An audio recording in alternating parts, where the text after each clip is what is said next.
Erwin in brutal pain. About to give birth. And when they're helping to heal fractured bones. And it just so happens that the cat's purr falls exactly into that sweet spot. So when a cat calls lessons on smart listen, we thought we saw the world's fastest asteroid from we thought wrong. So apparently this slider has no limit. So let's see what happens if we launch the smallest asteroid at whatever speed this is. And let's launch it at England. 3, 2, 1. Wait, hold on a second. The asteroid pre-fired. I mean, it done just as much as damage because what is this? This is definitely not just an England problem. But I have a feeling that surpassed the world population.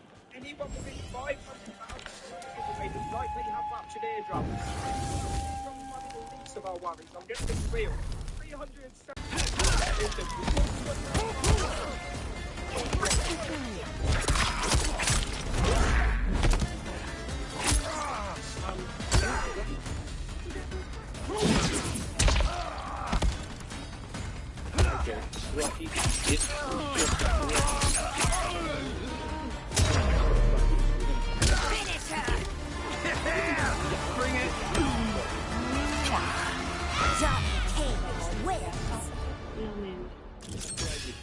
Ma'am, I'd like to take a look in your trunk.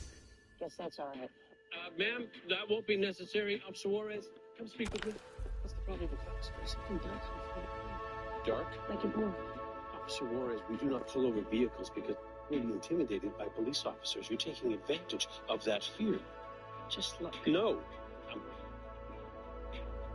Hi, it's the best place to hide a body. Oh, a few days ago, my pal Pyramid.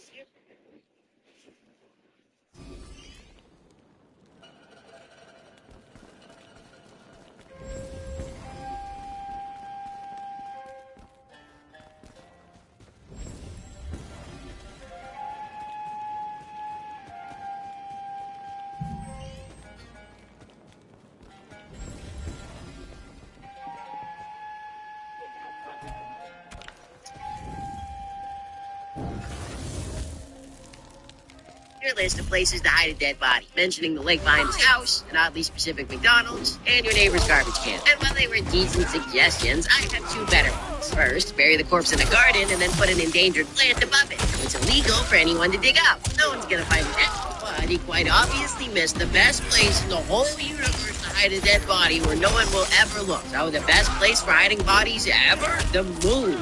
Obviously, nobody's gonna find it there, idiot. Okay, but how do you get to the moon to hide the body?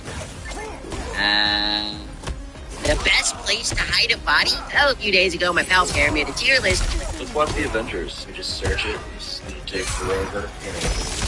Good, yeah. B? When? How do I get to the special characters? What are you typing? Typo. Backspace. That's seeing colors. Give me the remote. A lot of us remember the 90s, but only one dog knows. Spike is the oldest known dog still alive today who was born in the 1990s. But not everyone believes him. Last year, Guinness World Records recognized his significance, but then just a few months ago, they stripped him of his title. In case you missed it, there has been huge drama this year in the oldest dog category. Truthers have begun questioning the title holder for longest living dog, Bobby. They say that Bobby's final age of 31 years is hard to believe and regardless has not been verified with enough certainty. Now, after an investigation, Guinness World Records agreed. They implemented new standards under which none of the oldest known dogs today count. They say the next true record holder will probably need to be a dog microchipped since near birth. So Spike was once a furry tether between us and a bygone time. Whoever was in charge of marketing Transformers 1 needs to be fired. Like, I'm not even joking. I saw the movie, very good, debatable to be movie of the year, but then I just recently rewatched the trailer, and dude, it's a totally different vibe from the actual movie. Like, no wonder it's not doing so well. The trailer had too many fun vibes and had too much comedy and humor. It was a huge turnoff for people. And yeah, that is there in the movie, but only for like one. Looks like it's coming out in digital in the end of October. Guys, I am begging you. I see the number. Stop watching Joker 2. Watch this movie instead. Why didn't they release it worldwide at the same time? The UK didn't even get it yet. Looks like it made its budget back, which is good, but we need it to be like a $200 million hit if we want to get a trilogy out of this. There's more than meets the eye here. Tell everyone you know to go see it. Buy the... Adventure. Is Uber luxury actually worth it? To find out, I'm comparing it to a normal Uber. And I'll be looking for three things: the price, the comfort, and the speed. Starting with the normal. I got in and started the timer. The car was a little bit dirty, but at least these seats are comfy. And this guy was killing the DJ game.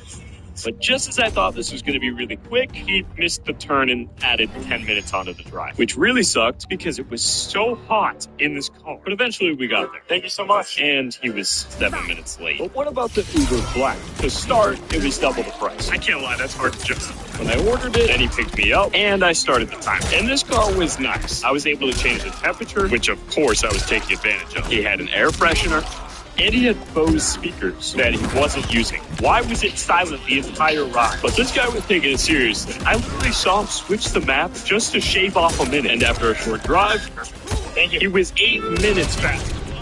Where am I?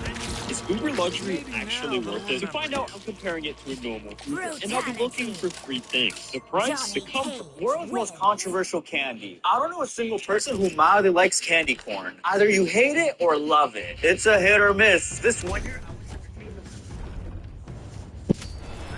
owner's candy buckets. Hey, let's go to this house. Oh, and I was head because it was the biggest house in the neighborhood. They're definitely going to give us king-size candy or popcorn bags. But no, the homeowner opens the door with a big old bag of candy. Here you go, kids. And he does not give us the entire bag. No. This dude gives us handfuls of candy corn with his bare hands. What the hell? I'm disgusted. And not only because it's candy corn, but homie's sweaty palms touched it. Disgusting. Meanwhile, Carlos has chowed down on his handful. That left a negative impact on candy corn in my You take Spider-Man's pictures, right? An earthquake bag will swallow you. Fight! As soon as it senses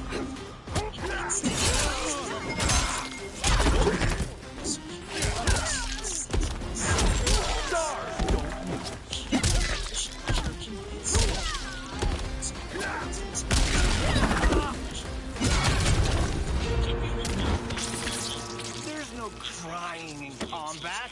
Says John Walker's an actual good guy. If anything, he's a more realistic version of Captain America than Steve Rogers. The not a perfect soldier but a good man speech works with John too, but he's more so the perfect soldier. John is a good man, but not as good as Steve Rogers. He had 3 medals of honor and was already at the peak physical human form before he even got the serum. He's desperate for control and respect, and he got it. He simply wanted to prove himself. John was a terrible Captain America, but he's going to be a great U.S. agent. I can't wait to see him in Thunder. He's one of the realest MCU characters.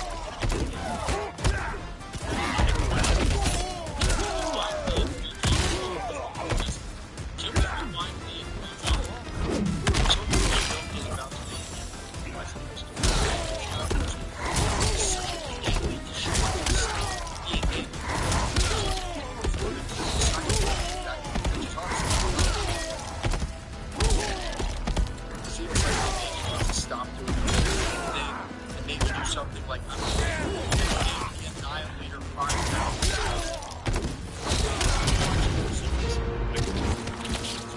We're gonna need a bigger mob. Brutality. Johnny Cage wins. Since students had recently started abusing bathroom breaks to skip their new advisory period, the school's board wasn't happy at all. This 25-minute session was supposed to be for students to get closer with their peers. So to make sure everyone was participating, the school's board apparently just banned leaving the classroom during this period. But since this told her to just use the bucket in the classroom's closet. You see, Miss Wolf had actually bought this bucket for emergencies when she first learned about this new policy. But when this 14-year-old freshman was forced to use it, she just immediately began getting bullied. The whole school should heard about it, and she was forced to transfer. But when the bullies still followed her, she fell into a deep depression and even tried taking her own life. And the school later sued the school district for $25,000. They just refused to pay up. But that ended up heavily backfiring, since the jury eventually ordered them to pay her over $1 instead. Since the school paid, Miss Wolf had actually policy of just limiting accepted bathrooms, and she never returned to teach them. So this high schooler really had to use the bathroom. The teacher just refused to let her go. You see, this object actually wanted to let her go, and the high school had just had an $8 policy. Students had recently started abusing bathroom breaks and saying they're doing high school. This wasn't happening yet. This 25-minute session was supposed to be for students to get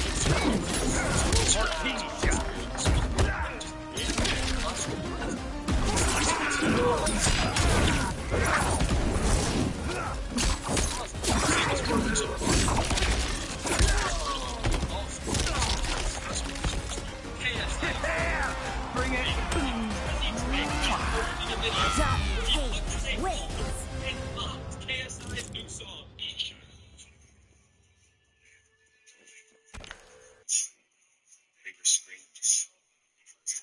Yeah, you know what's bad when Drake starts making fun of you. At this point, it's so cool, bro. Drake, I just bought a $25 lightsaber. Most people think 50-50 from his special move. Fight! Literally be all the way over here, and you still have a 50-50, a low and a mid, which online can be very, very tough to block because this game did not have rollback mechanics, which means there was pretty much always lag. It was either colorable or nonsense, and it made this 50-50 really difficult to deal with. You might be wondering why does it have a high fireball if he has a low fireball? Well, the answer is jumping, right? But jumping over the high fireball is much tougher because it's higher in the air. Then we have his front punch, which doesn't seem like anything special, but it does work pretty far. Maybe if you're lucky, you can sneak into the bobbles. Yeah, stuff like that. And then finally we have the teleport once again. I know I spoke about it earlier, but I did know that it was Maybe now they'll remember. Out of the corner because this teleport is apparently complete trash. If one Johnny Cage from mid-screen, it's wins. way, way better. Darn it, he's cornered again. Get out of the corner, Baraka. Get out of the corner, please. I gotta show the people how this works. All right, cool. So this teleport can track the opponent's location from pretty much anywhere. And as long as they block it, it's completely safe. That's really good for a teleport. Because keep in mind, the animation on some projectiles is pretty long, which means you can react to the fireball and then punish it.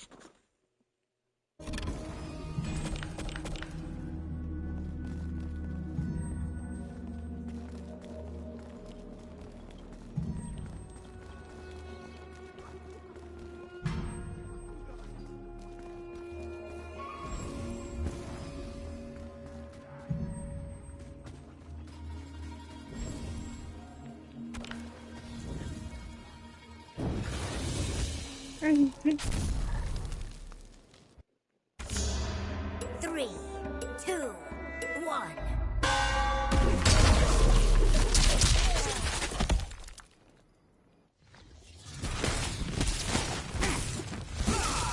You lose.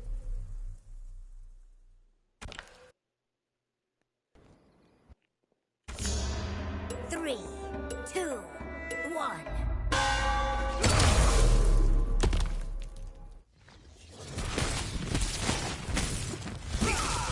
You lose. Because the teleport is somewhat quick.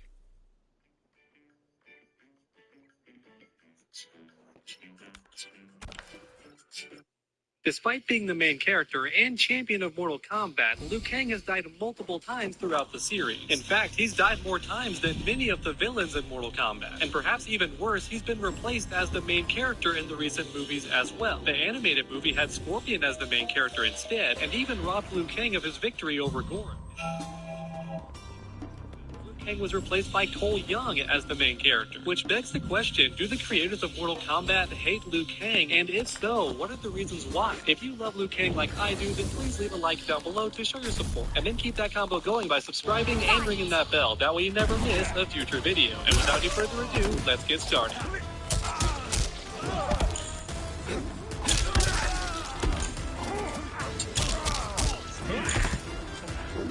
Liu Kang's first death actually happens in Mortal Kombat 4, however, it's only...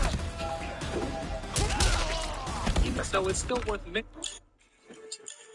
however, it's only in Shinnok's ending, and as a result, it's not canon, but even so, it's still worth mentioning that Liu Kang did die in a game before Deadly Alliance. However, even so, his death in Deadly Alliance is far more iconic because it happens at the very start of the game. Before you even get the chance to play anybody on the roster, the champion of Mortal Kombat is killed right before your eyes in a cutscene, and as a result, this opening blew everybody's minds. Players could not believe that Liu Kang would not be playable in a Mortal Kombat game. That was a very tough pill to swallow, although to be fair, the main villain also dies in Deadly Alliance, and that's likely because this game was meant to represent a fresh start for the franchise, a reboot, a clean slate, whatever you want to call it. The main villain and the main hero are both dead, so now it's time for a new story to unfold. However, here's the thing, later on it's revealed that Shao Kahn is not actually dead, unlike Liu Kang, who is absolutely dead. In fact, even Liu Kang's replacement, Li Mei, is killed in this very same game in her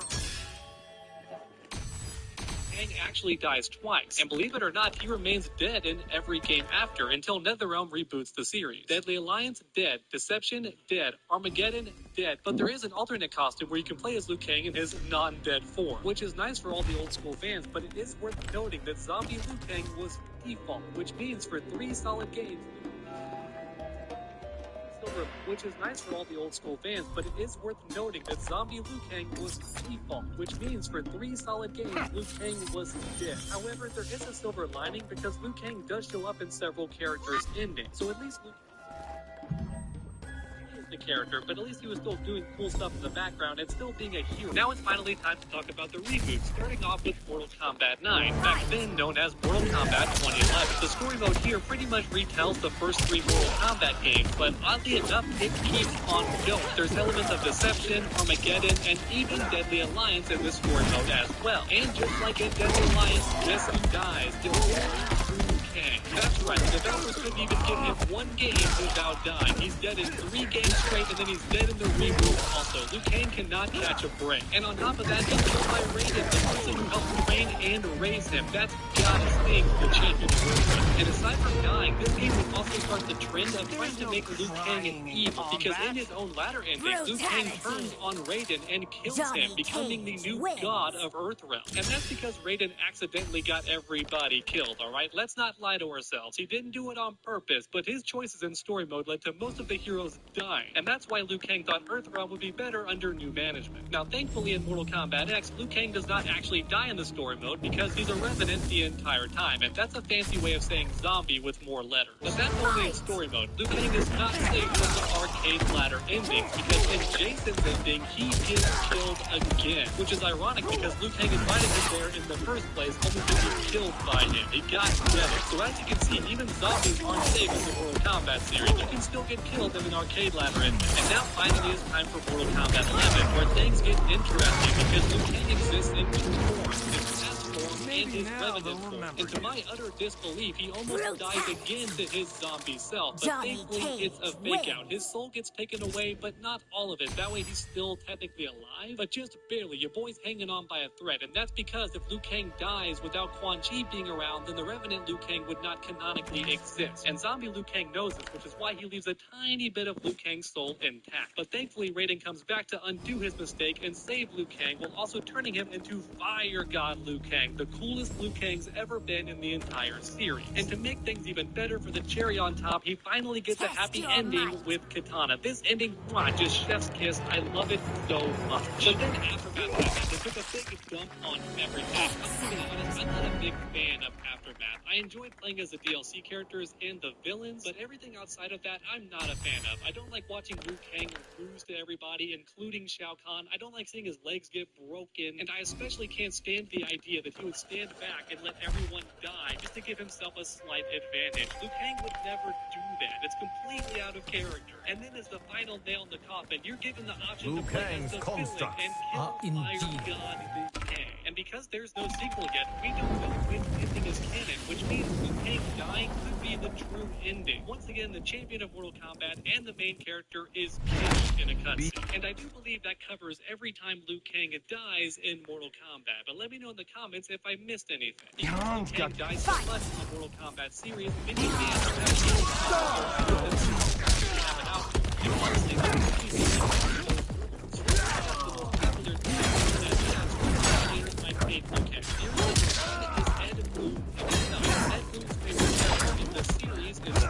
However, it's not that Scorpion has never been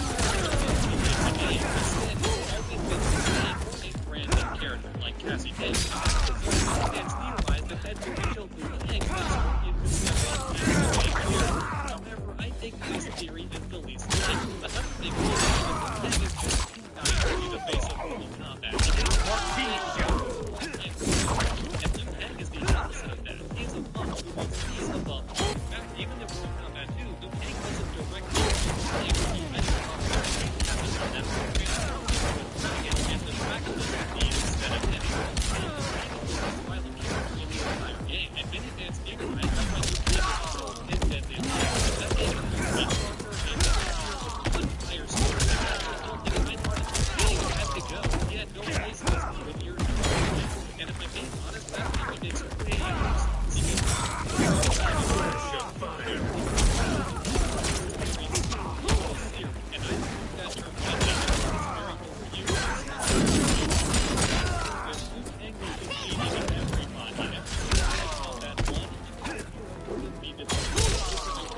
with Liu Kang on the roster. It's kind of like Superman with the Justice League. Even though every member of the Justice League is powerful and amazing in their own right, Superman just stomps on their powers with his own because the guy's just too overpowered. And it was the same case with Liu Kang. The guy was defeating every single villain in the franchise, and I think Midway wanted to mix things up. So instead of making a brand new character like NetherRealm did, they just got rid of the main character, straight up killed him off. And while that may have been a bit extreme, I will say this, as a player, I was worried from that point on. I thought my favorite character might be killed at the start of Deception and then Armageddon too. Literally with each new game, I was worried one of my favorite characters would die in the opening cutscene, which I think was amazing looking back on it. I have to give it to Midway. The stakes really were raised after Deadly Alliance. As a kid, I really did think that any character could die in the Mortal Kombat series, which is honestly how you should feel. Even though I love the NetherRealm games, I have to admit they feel too much like a kid's cartoon. Almost none of the heroes die, or at the very least they aren't in danger most of the time. A villain walks into frame and I don't care. I know they're not going to win. And I can't say the same thing for Deadly Alliance or any of the other games that were made by Midway. I felt actual stress and a dread in those games. No character was safe, and that's impressive. And all of that was possible because the writers were bold enough to get rid of Liu Kang. Even in the reboot, Liu Kang is killed off and then pushed to the side, no longer the main character of the series until Mortal Kombat 11. And once again, this happens in the movies too. In Scorpion's Revenge, Liu Kang is also sidelined and no longer the main character. And then to rub salt on the wound, Scorpion also gets credit for defeating Goro, which had always been Liu Kang up until that movie, which is mad disrespectful, but thankfully Liu Kang was the main character once again in Battle of the Realms. Even though I hate that movie to a million pieces, finally we have the live-action Mortal Kombat movie where Liu Kang is replaced by Cole Young, which was very confusing to veteran fans of the series. Because not only is Cole Young a made-up character that never existed in any of the games, but his role could have easily been replaced by Johnny Cage. However, according to the writers, they didn't want Johnny Cage to be the hero because he was the white guy.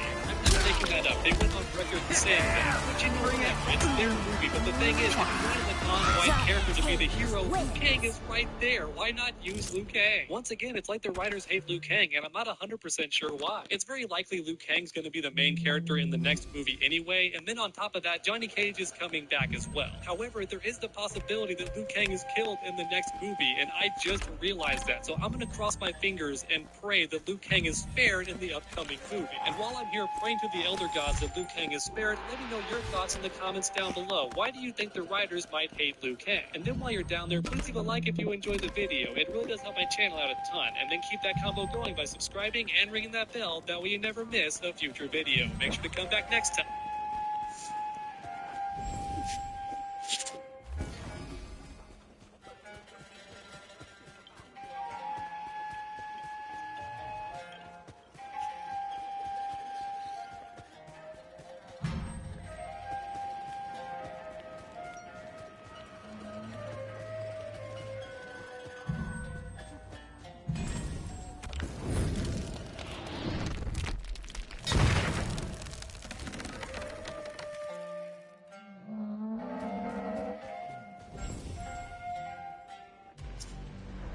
It is regrettable that my counterpart is consumed by his obsessions. We cannot let our empathy become mercy. Until bested in combat, he is a danger to our timeline. Be unwavering in the pursuit of victory.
talent. Meet Hollywood's newest star. Huh?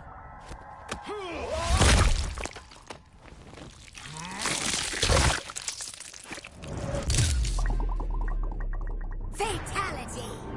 Johnny Cage wins.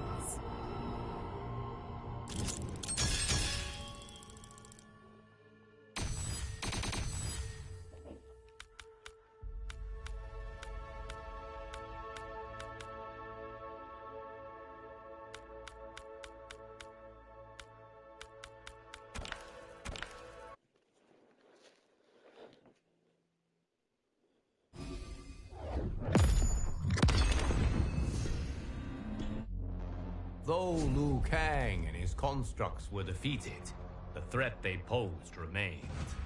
They were deadly, resilient adversaries who would not willingly disavow their ways. For the protection of the timelines, I needed to cure my counterpart's madness. The task ahead was enormous. It required that I call upon, once again, the allies who helped seal Titan Shang Tsung's defeat. We joined our magic together, casting a spell of unprecedented power. Still, it took much toil to break down Liu Kang's insanity. He and his constructs have now returned home.